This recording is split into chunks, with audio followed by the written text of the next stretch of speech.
Hey everyone, you are just joining in our literary heaven, the literary nook by Fairy, and here's Fairy. Let's start our today's topic, but before going further, don't forget to subscribe my channel, like the videos, and share if you find it valuable. So today I'm going to discuss about the Middle English period, or the Anglo-Norman period, that is from 1100 to 1500. The Normans, who were residing in Normandy, France, defeated the Anglo-Saxon king at the Battle of Hastings and conquered England. The Norman conquest inaugurated a distinctively new epoch in the literary as well as political history of England. The Anglo-Saxon authors were then as suddenly and permanently displaced as the Anglo-Saxon king.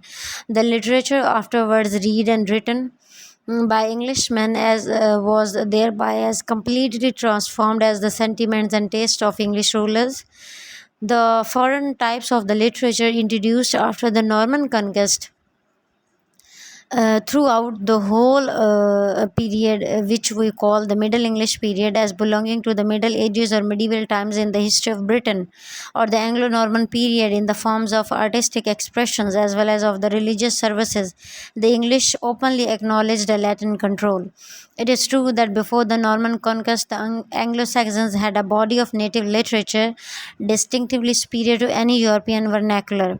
But one cannot deny that the Normans came to their land when they greatly needed an external stimulus. The conquest affected a wholesome awakening of the national life. The people were suddenly inspired by a new vision of great future. They become united in a common hope. In course of time, the Anglo-Saxons lost their initial hostility to newcomers and all become part and parcel of one nation. The Normans not only brought with them soldiers and artisans or traders, they also imported scholars to revive knowledge, chronicles to record memorable events, and ministers to celebrate victories and the sing of adventures and love. The great differences between the two periods, Anglo-Saxon period and the Anglo-Norman period, is marked by the disappearance of Old English poetry. There is nothing during the Anglo-Norman period like Beowulf or the Fall of Angels. The later religious poetry has little in it to recall the finished art of Wolf. Anglo-Saxon period, whether derived from heathendom or from the church, has ideas and manners of its own. It comes to perfection and then it dies away. It seems that Anglo-Saxon poetry grows to rich maturity and then disappears, as with the new forms of languages and under new poetry of the Anglo-Norman period has nothing in common the Anglo-Saxon poetry has. The most obvious changes in the literary expression appears in the vehicle employed for centuries. Latin has been more or less spoken or written by the clergy in the England. The conquest, which led to the reinvigoration of the monasteries and the tightening of the ties with Rome, determined its more extensive use. Still more important, as a result of the foreign sentiment in court and castle, it caused writing in English vernacular to be disregarded and established French as the natural speech of the cultivated and the high-born. The clergy insisted on the use of Latin, the nobility on the use of French. No one of the influence saw the utility of English as a means of preaching thought, or for nearly 3 centuries, very few works appeared in the native tongue. In spite of the English language having been thrown into the background, some works were composed in it, though they echoed in the main the sentiments and the tastes of French writers, as French then was the supreme arbiter of the European literary style.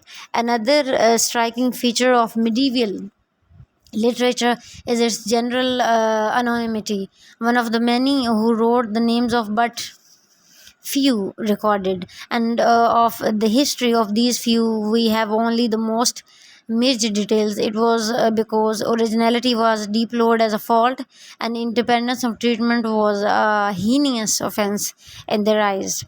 And as we talk about the romance of the period, the most popular form of the literature during the Middle English period was the romances. No literary production of the Middle Ages are as so characteristic, none so perennially attractive as those that treat romantically of the heroes and of the heroines by the bygone days. These romances are notable for the stories rather than the poetry, and they, like the drama afterwards, furnish the chief mental reactions of the time for great body of the people. These romances were mostly borrowed from Latin and French sources. They deal with the stories of King Arthur, the War of Troy, the mythical doings of Charlemagne, or the Alexander the Great. In the Middle English period, miracle plays became very popular from the growth and the development of the Bible story. Scene by scene, carried to its logical conclusions, this drama developed to an enormous cycle of the scared history, beginning with the creation of man, his fall and banishment from the Garden of Eden, and extended through the more important matters, the Old Testament and the life of the Christ in the New, to the summoning of the quick and the dead on the day of the final judgment. This kind of drama is called the miracle play, sometimes less correctly the mystery play, and it flourished throughout the England from the reign of Henry II to that of the Elizabeth. Another form of drama which was flourished during the Middle Age was the morality plays. In these plays, the uniform theme is the struggle between the powers of good and evil for the mystery of the soul of man. The personages were abstract virtues or vices, each acting and speaking in accordance with his name. The plot was built upon their contrasts and influences on human nature, with the intent to teach right living and uphold religion. In a word, allegory is the distinguishing mark of the moral plays. In these moral plays, the protagonist is always an abstraction. He's a mankind, human race, pride of life, and there is an attempt to compass the whole scope of man's experiences and temperaments in life. And as there had been a corresponding effort in the miracle plays to embrace the complete range of sacred history, the life of Christ, the redemption of the world. One of the greatest poets of Middle Ages was William Langland, and his poem "A Vision of Peace, the Blowman" holds an important place in English literature in spite of its archaic style. It is a classic work in English literature, and this poem, which is a satire on the corrupt religious practices, throws light on the ethical problems of the day.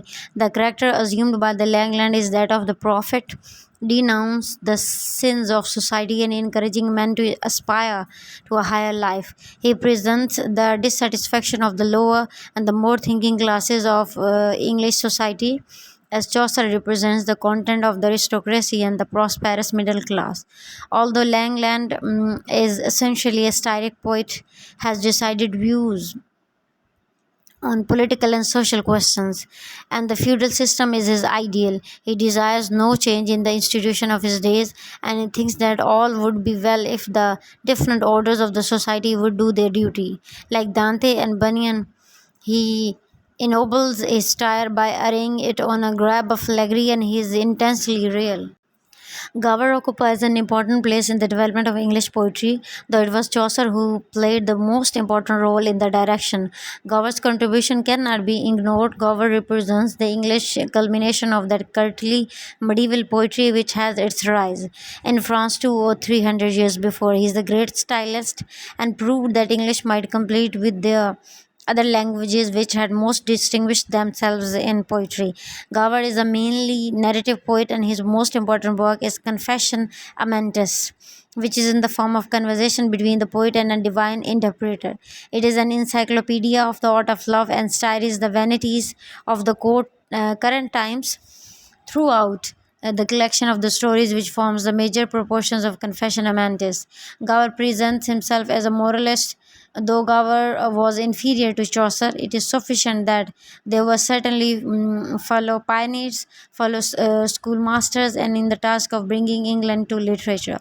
Up to their names, the literary production of England has been exceedingly rudimentary and limited. Gower, like Chaucer, performed the function of establishing the form of English as a thoroughly occupied medium of literature. It was in fact Chaucer who was the real founder of English poetry, and he is rightly called the father of English poetry.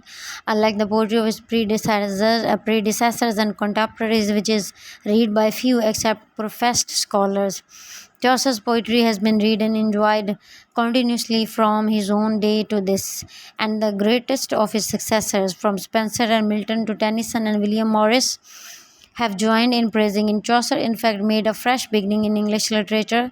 He disregarded altogether the old English tradition. His education as a poet was twofold. Part of it came from tradition, and his education and from French and Italian literatures. but part of it came from life. He was not a mere bookman, nor was he in the least of the visionary. Like Shakespeare and Milton, he was, on the contrary, a man of the world and of the affairs. The most famous and the characteristic work of Chaucer is the Canterbury Tales, which is a collection of stories related by the pilgrims on their way to the shrine of the Thomas Bucket at Canterbury.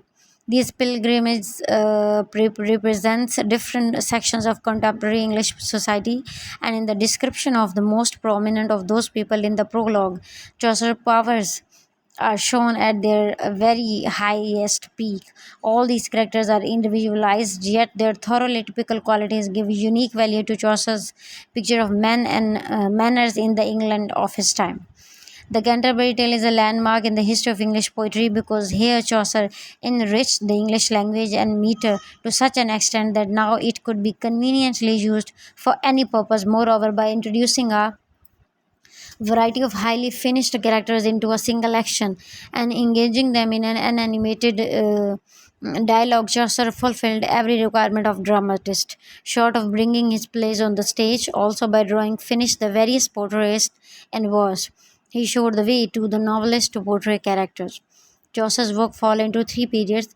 During the first period, he intimated French models, particularly the famous and the very long poem Le Roman de la Rose, of which he made a translation of Roman of the Rose. This poem, which gives an intimate introduction to the medieval French romances and allegories.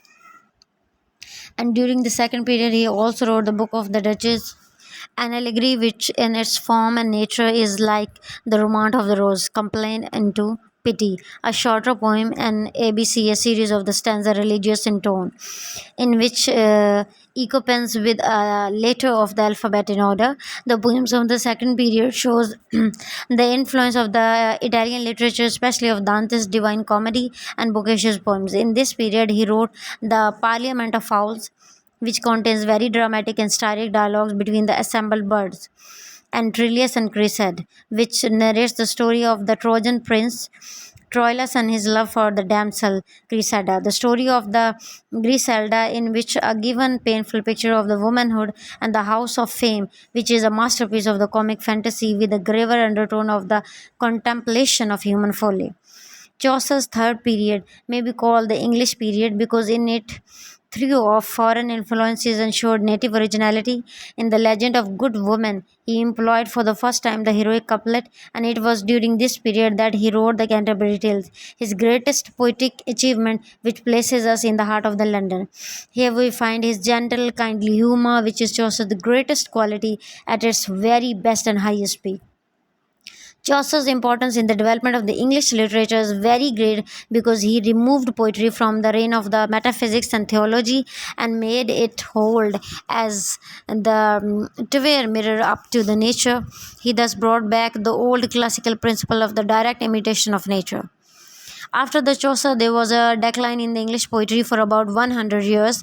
The year from 1400 to Renaissance were a period of the breadth to literature.